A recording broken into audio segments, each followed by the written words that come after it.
Hello student. तो आज हम लोग पैकिंग एफिशिएंसी के बारे में पढ़ेंगे। Packing efficiency in unit cell. अभी इसका मीनिंग क्या है? तो जितनी भी यूनिट सेल अभी तक स्टडी की है, तो वो यूनिट सेल में अगर हम बोलते हैं कि एटम्स प्रेजेंट है, तो वो एटम्स पूरी तरह से जितना भी वो पर्टिकुलर यूनिट सेल का स्पेस है, क्या पूरी तरह से उतना स्पेस ऑक्युपाई करता है या कुछ एम्प्टी स्पेस भी यूनिट सेल में प्रेजेंट होता है या रहता है, वो देखेंगे। तो पहले स्टार्ट करते हैं सिंपल क्यूबिक यूनिट सेल से। ठीक है, तो ये स्ट्रक्चर को ऑब्जर्व करो। ये जो सिंपल क्यूबिक यूनिट सेल है, हर एक पार्ट में यहाँ दिखेगा 1/8 1/8 1/8 पार्ट जो है एटम का यहाँ प्रेजेंट है। ठीक है, या इसे और अच्छे से अगर समझना है तो जैसे ये स्ट्रक्चर देखिए। ये स्ट्रक्चर में क्या है कि हम लोगों ने जो अभी तक स्टडी किया है कि हर एक यूनिट सेल में एक स्पीयर का या पार्टिकल का 1/8 पार्ट जो है वो कॉर्नर पे प्रेजेंट रहेगा। सपोज ये एक 1/8 पार्ट है एक कॉर्नर के ऊपर। ठीक है, एक कॉर्नर में ये दूसरा 1/8 पार्ट, ये तीसरा और ये चौथा।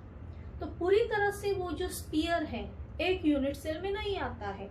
ओनली 1/8 पार्ट जो है वो स्पीयर का एक कॉर्नर पे प्रेजेंट होता है, और बाकी के जो पार्ट्स हैं, तो जो भी यूनिट सेल के पास में जो भी ऊपर या साइड में जो यूनिट सेल रहेगी उसके साथ बाकी के पार्ट जो है वो यूनिट सेल में अपना पार्ट देते हैं, अपना 1/8 पार्ट देते हैं। तो ये जो स्ट्रक्चर है, अभी अगर यहाँ ओनली एक स्मॉल पार्ट या 1/8 पार्ट यहाँ मैंने दिखाया है, ये दूसरा भी एक स्मॉल पार्ट है। ठीक है, तो ऐसे ऊपर ऐसे स्मॉल ऐसे 1/8 पार्ट जो है वो दिखाए गए हैं। तो बीच में आप लोग यहाँ देखेंगे कि यहाँ ऐसी एम्प्टी स्पेस दिख रही है, या अगर ऐसे देखते हैं तो यहाँ अंदर से ऐसे एम्प्टी स्पेस है। ठीक है, या सामने से भी देखो तो यहाँ से ऐसे आप लोगों को दिख रहा है कि यहाँ एक एम्प्टी स्पेस है, इसके अंदर जो है वो एम्प्टी स्पेस है, या वॉइड जिसे बोलते हैं, वॉइड प्रेजेंट है। तो अलग अलग टाइप की यूनिट सेल हम लोगों ने देखी है। तो हर एक यूनिट सेल में कितना पार्ट जो रहता है वो एम्प्टी रहता है और कितना पार्ट जो है वो ऑक्युपाइड रहता है, वो अभी हम लोग देखेंगे। तो इसमें देखिए, जैसे सिंपल क्यूबिक यूनिट सेल का अगर स्टडी कर रहे हैं, तो फर्स्ट जो है जैसे एज लेंथ को सपोज ए से डिनोट करेंगे। यहाँ से अगर एज लेंथ दिखानी है, ठीक है, तो ये जो एजेस है, ये क्यूब है या सिंपल क्यूबिक यूनिट सेल जो है उसमें ये एज है, ये एक एज हो गई, ये साइड की एज हो गई, ये नीचे की एज हो गई। तो सपोज इसका डिस्टेंस ए करके डिनोट करते हैं, और जितने भी यहाँ एजेस है वो ए ही रहेगी। ठीक है, जितनी भी यहाँ एजेस प्रेजेंट है उसका जो डिस्टेंस है या लेंथ है एज की, वो ए की है या ए की रहेगी, दैट इज ए। तो एज लेंथ जो है, edge length equal to A. Secondly, radius of each constituent sphere equal to R. अभी ये जो 1/8 पार्ट यहाँ दिखाया गया है, यहाँ हम लोगों को पता है कि यहाँ एक स्फीयर है। ठीक है, वो स्फीयर का ओनली एक स्मॉल पार्ट यहाँ लिया गया है, या 1/8 पार्ट यहाँ लिया गया है, लेकिन वो जो यहाँ स्फीयर था या पार्टिकल था उसका कुछ रेडियस रहेगा, कुछ डायमीटर रहेगा। तो सपोज दैट रेडियस भी आर। तो यहाँ से यहाँ तक जो है वो यहाँ से यहाँ तक या यहाँ से यहाँ तक जो है वो रेडियस ऑफ स्फीयर है। तो ये radius of sphere suppose R करके डिनोट करेंगे। तो radius of each constituent sphere क्या हो गया, R. Now A is equal to 2r। तो ये बाय ऑब्जर्वेशन ही हम लोग बता सकते हैं कि ए इज इक्वल टू 2r। फिर से यहाँ ऑब्जर्व करो, जैसे ये स्फीयर जो है, ठीक है, ये स्फीयर का इतना रेडियस हो गया r, और ये भी एक यहाँ भी एक स्फीयर रहेगा, उसका ये रेडियस हो गया r, तो ये टोटल डिस्टेंस कितना हो गया a। ठीक है, यहाँ से यहाँ तक एज लेंथ पूरी a, अगर a करके डिनोट किए है, यहाँ से इतना सपोज r है, रेडियस ऑफ स्फीयर r है, तो एज लेंथ क्या हो जाएगी, a is equal to 2r। ठीक है, तो ये जो है a is equal to 2r। Secondly अभी देखो, volume is equal to a cube equal to 8r cube. ठीक है, volume is equal to a cube. किसी भी क्यूब का अगर वॉल्यूम निकालते हैं तो उसकी जो भी एज लेंथ है उसका क्यूब लेते हैं। ठीक है, ये मैथमेटिकल एक्सप्रेशन है, v is equal to a cube. हमेशा क्यूब का वॉल्यूम क्या रहेगा, जो है अगर एज लेंथ a है तो v is equal to a cube, और यहाँ जो है v is equal to a cube और that is equal to 8r cube. a की वैल्यू पता है अपन को, a की जगह यहाँ 2r अगर रखेंगे तो 8r क्यूब, वॉल्यूम क्या बन गया 8r cube. Then total number of atoms contain by unit cell equal to 1 atom. ये ऑलरेडी स्टडी किया है। ठीक है, अगर ये एक यूनिट सेल है 1/8 1/8 ऐसे 1 2 3 4 5 6 7 8 ऐसे 8 कॉर्नर्स है, तो 1/8 इंटू 8 इक्वल टू 1 एटम होता है। तो ये ऑलरेडी हमने देखा है कि सिंपल क्यूबिक यूनिट सेल जो है, ठीक है, सिंपल क्यूबिक यूनिट सेल में एक ही एटम प्रेजेंट होता है। फिर से देखो, total number of atoms contain by unit cell equal to 1 atom. Then actual volume occupied by one atom of radius r equal to 4/3 pi r cube. Actual volume occupied by one atom of radius r. यहाँ हमने तो यहाँ कह दिया है कि ये जो रेडियस है वो r है, तो मतलब यहाँ एक स्पीयर है। ठीक है, जो दूसरे यूनिट सेल में अपना 1/8 पार्ट दे रहा है। तो ये जो है स्पीयर, ठीक है, तो जब भी स्पीयर जो है वॉल्यूम ऑक्युपाई करता है तो एक sphere 4/3 pi R cube volume जो है वो ऑक्युपाई करेगा। ठीक है, वो कितना वॉल्यूम ऑक्युपाई करेगा वो उसके रेडियस के ऊपर डिपेंड है। 4/3 ये जो फैक्टर है वो लेना ही पड़ेगा, पाई की वैल्यू भी फिक्स रहती है, और वो स्पीयर का रेडियस कितना है उस रेडियस का क्यूब लेना होता है। तो ये भी फिक्स है, तो ये भी एक मैथमेटिकल एक्सप्रेशन है कि वन स्पीयर का, या यहाँ 1 एटम बोला गया है। ठीक है, atom is spherical in shape, तो एक स्पीयर का अगर वॉल्यूम लेते हैं तो वो रहेगा 4/3 पाई आर क्यूब। नाउ अभी क्या हो गया कि एक यूनिट सेल में पता चल गया है, एक सिंपल क्यूबिक यूनिट सेल में एक एटम प्रेजेंट है। ठीक है, और अगर एक एटम प्रेजेंट है तो जो टोटल वॉल्यूम है यूनिट सेल का, टोटल वॉल्यूम यूनिट सेल का, उसमें से अगर एक एटम का वॉल्यूम माइनस करते हैं तो नेचुरली जो भी वैल्यू आएगी उससे पता चलेगा कि वो पर्टिकुलर यूनिट सेल में एम्प्टी स्पेस कितनी है। तो फिर से देखिए, empty space in unit cell, अगर यूनिट सेल में एम्प्टी स्पेस कैलकुलेट करना है तो क्या करना पड़ेगा, टोटल वॉल्यूम, ये सिंपल क्यूबिक यूनिट सेल का वॉल्यूम कितना है जो ऑलरेडी 8r क्यूब कैलकुलेट किया है, minus volume of one sphere. ठीक है, इतना वॉल्यूम है 8r क्यूब, लेकिन एक ही स्पीयर ने वो ऑक्युपाई किया है, इसीलिए -4/3 पाई आर क्यूब। सेकंड जो स्टेप है उसमें बस r क्यूब को कॉमन लिया है, ब्रैकेट के बाहर निकाला है। ठीक है, अभी नीचे देखो, ये जो कंसेप्ट है, अभी इतना जो वॉल्यूम, इतना जो है, ठीक है, वैल्यू जो आ रहा है, वॉल्यूम का जो वैल्यू आ रहा है, उतनी जो है एम्प्टी स्पेस है यूनिट सेल में। यूनिट सेल में कितनी एम्प्टी स्पेस है सिंपल क्यूबिक यूनिट सेल में, 8 - 4/3 पाई इन ब्रैकेट आर क्यूब। ठीक है, तो यहाँ से इतना क्लियरली समझ में नहीं आ रहा। वही कंसेप्ट अगर परसेंटेज में बताते हैं, जैसे 90%, 70%, तो वो ज़्यादा अच्छी तरह से समझ में आता है। तो यहाँ से देखो, अगर 8r³, ठीक है, सिंपल क्यूबिक यूनिट सेल का वॉल्यूम जो है 8r³, अगर पूरी तरह से वो वॉल्यूम ऑक्युपाई हो रहा है तो क्या बोलेंगे हम, 100% पैकिंग एफिशिएंसी, ठीक है। लेकिन वॉल्यूम ऑक्युपाई कितना हो रहा है, ओनली 4/3πr³, तो परसेंटेज कितना होगा, तो यहाँ क्या करना पड़ेगा, क्रॉस मल्टीप्लाई, अगर परसेंटेज निकालना है तो, ठीक है।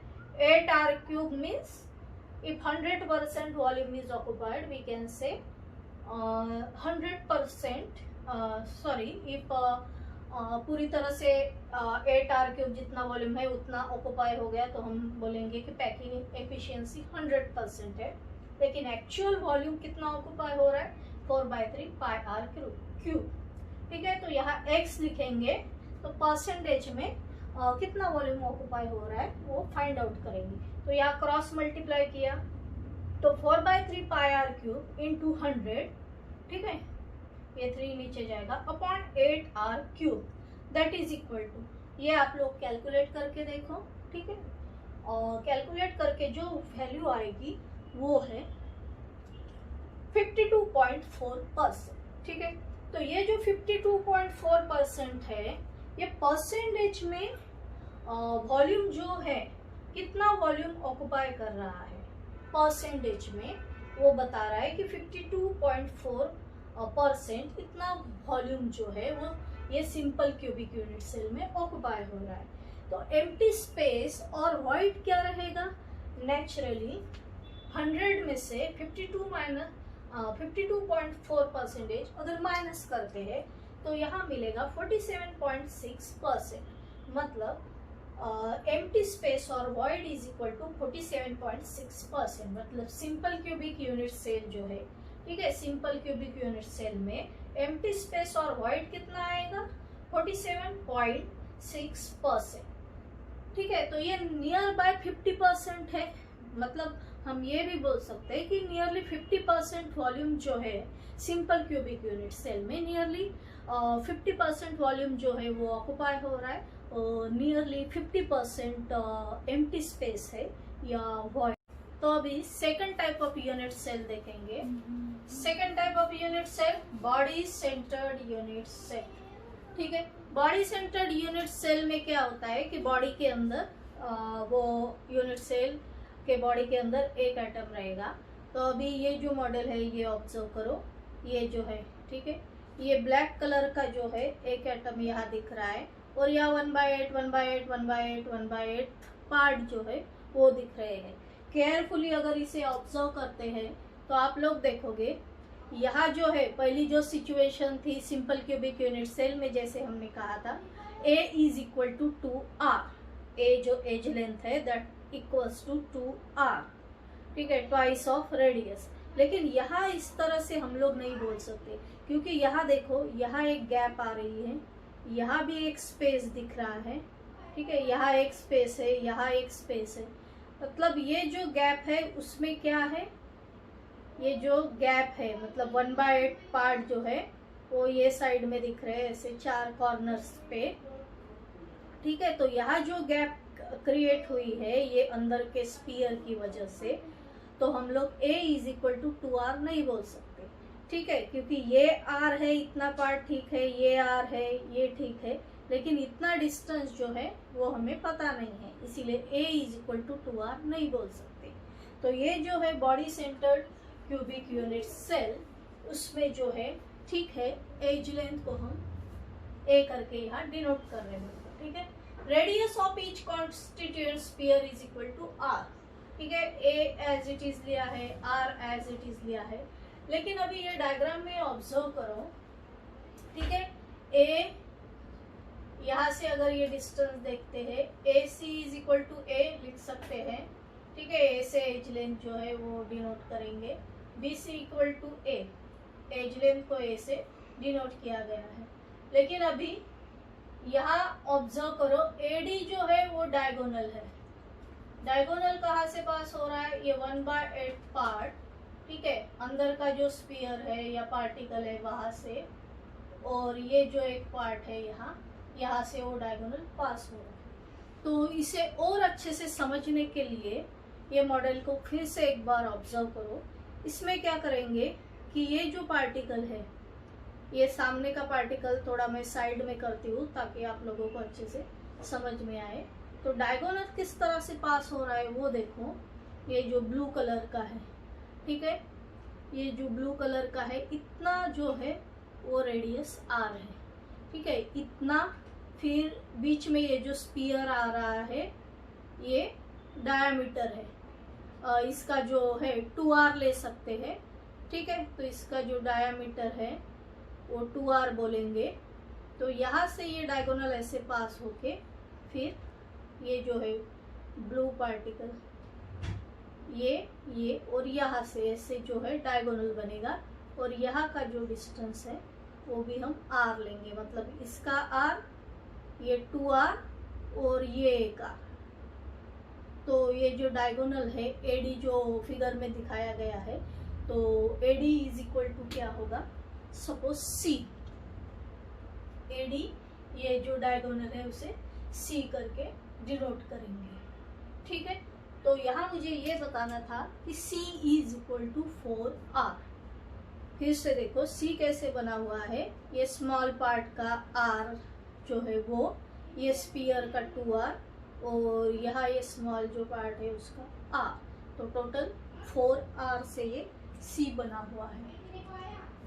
इतना समझ में आने के बाद अभी इन राइट एंगल ट्रायंगल ABC, ये जो ट्रायंगल है ABC, ये ट्रायंगल को ऑब्जर्व करो।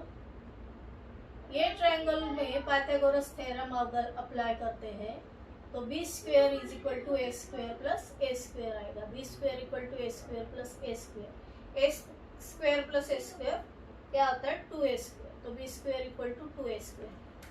Now in right angle triangle ABD, ABD, ये ट्रायंगल देखो ABD, यहाँ भी हम लोग सेम थ्योरम अप्लाई करके C square equal to A square plus B square लिख सकते हैं। तो ये जो है A square as it is है, बी स्क्वेयर जो हमने यहाँ निकाला था 2a स्क्वेयर, यहाँ 2a स्क्वेयर प्लेस करेंगे, दोनों की टोटल हो गई 3a स्क्वेयर है। C square equal to 3a square, यहाँ फिर सी स्क्वेयर क्या मिल रहा है 3a स्क्वेयर, और c की अगर वैल्यू निकालते हैं c equal to √3a। c is equal to 4r, ठीक है। ये जो मैंने आप लोगों को मॉडल दिखाया है इसमें से हमने क्या देखा कि c is equal to 4r है। तो ये जो है c की वैल्यू 3a, ये जो है c स्क्वेयर 3a स्क्वेयर, यहाँ से c की वैल्यू मिल रही है √3a, that is equal to 4r। और यहाँ ऑब्जर्व करने के बाद 4r मिल रही है वैल्यू, दोनों को इक्वेट करेंगे, दोनों भी इक्वल है, देयरफॉर a की वैल्यू कैलकुलेट करेंगे 4r अपॉन √3। तो ये टाइप के जो एक्सप्लेनेशन जो है इसमें क्या होता है कि पहले एज लेंथ जो है वो फाइंड आउट करेंगे। एज लेंथ से वो पर्टिकुलर यूनिट सेल का वॉल्यूम फाइंड आउट कर सकते हैं। मतलब वॉल्यूम अगर निकालना हो तो एज लेंथ ए की वैल्यू मिलना जरूरी है। तो ये अपना एक एम होता है कि ए की वैल्यू कैसे फाइंड आउट करेंगे। तो यहाँ ए की वैल्यू मिल गई 4r अपॉन √3। तो वॉल्यूम इजीली कैलकुलेट कर सकते हैं। A cube is equal to 64r cube 3√3। ये वैल्यू का अगर क्यूब लेते हैं तो 64r3 3√3 मिलेगा, ठीक है। अभी ये बॉडी सेंटर्ड यूनिट सेल है, तो नेचुरली इसमें 2 एटम्स प्रेजेंट है एक बॉडी के अंदर, और कॉर्नर का 1/8 टोटल 4 पार्ट्स मिला के एक एटम बनेगा। तो body centred cubic unit cell में 2 एटम्स प्रेजेंट होते हैं। तो वॉल्यूम कितना ऑक्युपाई होगा, each unit cell contain 2 atoms, so volume occupied equal to 2 × 4/3 πr cube. कितना आ रहा है 8/3 πr क्यूब, ठीक है। तो इतना वॉल्यूम 8/3 πr क्यूब, इतना वॉल्यूम ऑक्युपाई हो रहा है। और टोटल वॉल्यूम कितना आया है 64r क्यूब 3√3।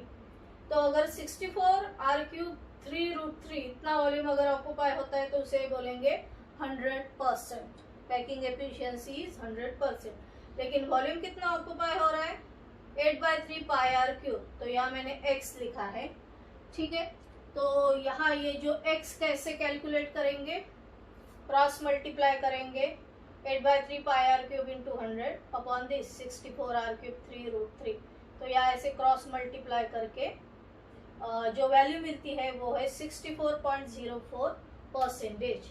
अगर 64.04% वॉल्यूम जो है ऑक्युपाई हो रहा है body centred cubic unit cell में, मतलब सिंपल क्यूबिक यूनिट सेल से ज्यादा वॉल्यूम ऑक्युपाई हो रहा है, तो एम्प्टी स्पेस कितनी रहेगी, 100 में से ये माइनस करेंगे तो नियर बाय 32 जो है वो माइनस करने के बाद आएगा। तो एम्प्टी स्पेस और वॉइड भी इसे बोल सकते हैं।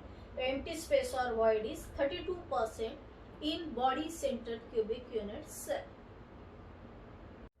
तो अब हम ये जो third type of unit cell है, ये जो है face centred type unit cell, ठीक है, ये यूनिट सेल के बारे में देखेंगे। यहाँ भी देखो एज लेंथ को ए से डिनोट किया है, तो केयरफुली इसका भी मॉडल जो है वो ऑब्जर्व करो, ठीक है। सपोज ये मॉडल आप लोग देख रहे हैं, तो ये जो 1/8 पार्ट है, ठीक है, ये हो गया आर, और ये जो है face centred cubic unit cell में क्या रहता है कि स्पीयर का या एक पार्टिकल का हाफ पार्ट जो है ये यूनिट सेल में आ रहा है, और इसका हाफ पार्ट जो है इसकी एडजेसेंट जो यूनिट सेल रहेगी उसमें वो स्पीयर का हाफ पार्ट जाएगा।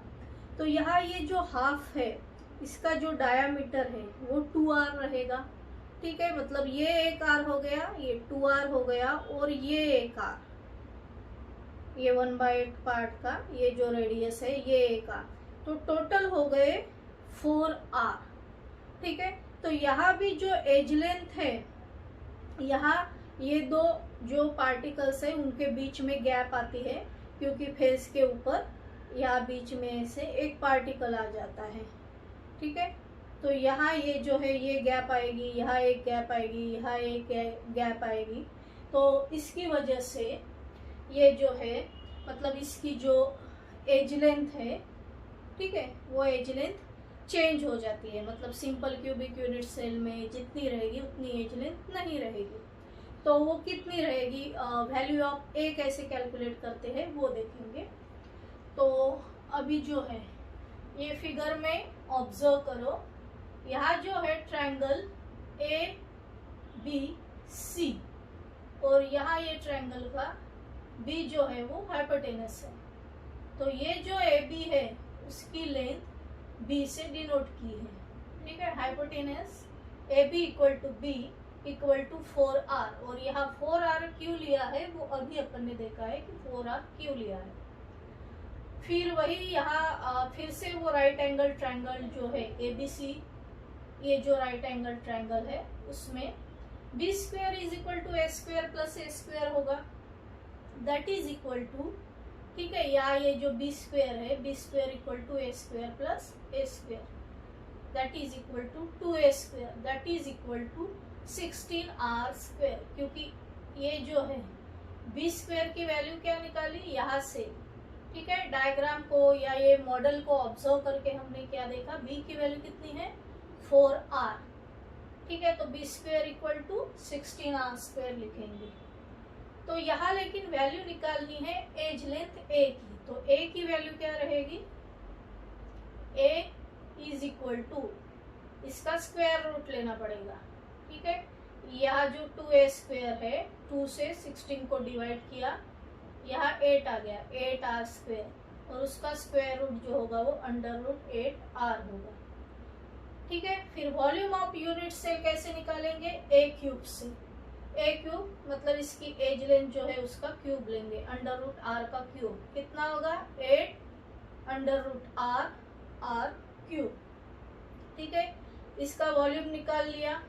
अभी फेस सेंटर्ड यूनिट सेल में कितने एटम्स प्रेजेंट है, 4 एटम्स प्रेजेंट है, ठीक है, क्योंकि टोटल 6 फेसेस होते हैं face centred cubic unit cell में, तो हाफ इंटू 6 करेंगे तो 3 एटम, और कॉर्नर के जो है 1/8 जो है, या फिर से देख लो ये जो है हर एक फेस पे इस तरह से हाफ पार्ट रहेगा, 6 फेसेस का जो है 3 एटम्स बनेगा और कॉर्नर के 1/8 पूरी तरह से वो एटम्स 1/8 पार्ट मिलके एक एटम बनेगा। तो टोटल जो है 4 atom face centred unit cell में प्रेजेंट है। Now actual volume occupied by a cube of FCC unit cell. ठीक है, तो 4 एटम्स है तो 4 × 4/3 पाई आर क्यूब, तो मिलता है 16/3 pi R cube. Hence volume unoccupied is equal to 8√8 R cube minus 16/3 pi R cube. मतलब यहाँ से टोटल यूनिट सेल का वॉल्यूम जो मिला उसमें से 4 एटम्स का जो वॉल्यूम है वो माइनस करेंगे। ठीक है, यहाँ माइनस किया है, ये आर क्यूब को कॉमन निकाला है, तो इतना जो वॉल्यूम है वो अनऑक्युपाइड वॉल्यूम है। वही वॉल्यूम अगर परसेंटेज में बताया तो और अच्छी तरह से समझ में आता है। तो 8√8 आर क्यूब, अगर इतना वॉल्यूम ऑक्युपाई है तो क्या बोलेंगे 100%। लेकिन वॉल्यूम ऑक्युपाई कितना हुआ है 16/3 पाई आर क्यूब, तो यहाँ x लिखेंगे या क्रॉस मल्टीप्लाई करेंगे, क्या मिलेगा पैकिंग एफिशिएंसी क्या मिलेगा 16/3 pi R cube into 1/8 R cube into 100। Calculate आप लोग करके देखो, वैल्यू आएगी 74%। ठीक है, 74% मतलब वाइड कितना रहेगा 100 में से 74 माइनस करेंगे तो 26% मिलेगा। तो इतना 26% वॉल्यूम जो है वो अनऑक्युपाइड वॉल्यूम है, या वॉइड जो इतना वॉइड प्रेजेंट होता है face centred cubic unit cell में। Thanks for watching this video.